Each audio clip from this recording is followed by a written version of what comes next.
NHAI के 2 engineers को बुलाया जाता है एक लोकेशन पर और उसके बाद उन्हें रूम में बंद करा जाता है और उनकी मार लगाई जाती है इस लेवल तक कि उनके सर में चोट आ गई, बॉडी में चोट आ गई और उन्हें हॉस्पिटल में एडमिट करना पड़ा। और यह मार लगाई स्टेट के पंचायती राज मिनिस्टर अनिरुद्ध सिंह और उनकी टीम ने। आप समझिए पूरे केस में हुआ क्या था। जो नेशनल हाईवे अथॉरिटी होती है, जब एक हाईवे बनता है तो राइट ऑफ वे होता है कि सेंटर से जो हाईवे का उससे एक सर्टेन लेवल तक जो भी लोकेशन है, सर्विस लेन है, पास में कोई बिल्डिंग है, तो उसकी टेक केयर एनएचएआई करेगा और उसमें जो भी प्रॉब्लम्स होगी उसको एनएचएआई टेक केयर करेगा।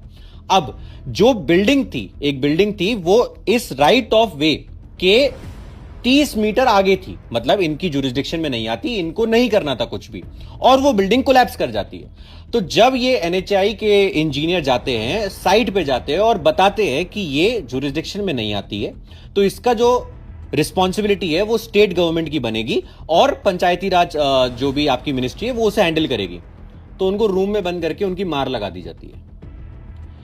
आप सोचिए, ये इस लेवल का इवेंट है, इस लेवल पे चीजें करी जा रही हैं। बोला जाता है कि पॉलिटिक्स करने के लिए या तो आपके पास पैसा होना चाहिए या तो आपके पास बल शक्ति होनी चाहिए, मतलब मसल पावर होनी चाहिए। जबकि पॉलिटिक्स कहां से शुरू हुई इंडिया के अंदर? पॉलिटिक्स शुरू हुई हमारे फ्रीडम फाइटर्स के बाद से। फ्रीडम फाइटर्स ने जो पॉलिटिक्स करी वो आइडियोलॉजी की पॉलिटिक्स थी। बट आज के टाइम में आइडियोलॉजी की पॉलिटिक्स 1, 2, 3 पॉलिटिशियंस को छोड़कर बाकी लोग नहीं कर रहे। बाकी लोग पॉलिटिक्स कर रहे हैं, पहले धंधा बनाओ या पहले गुंडा राज बनाओ, उसके बाद पॉलिटिक्स करो। और जो इंडिया को जरूरत है वो है आइडियोलॉजी की।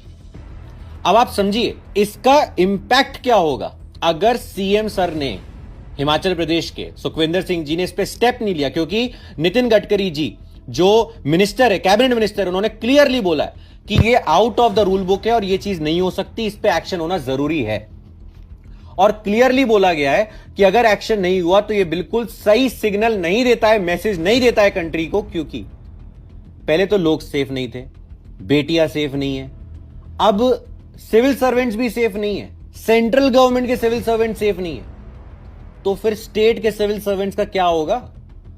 उनकी कैसे चलेगी? उनको फ्रीडम कैसे मिलेगी?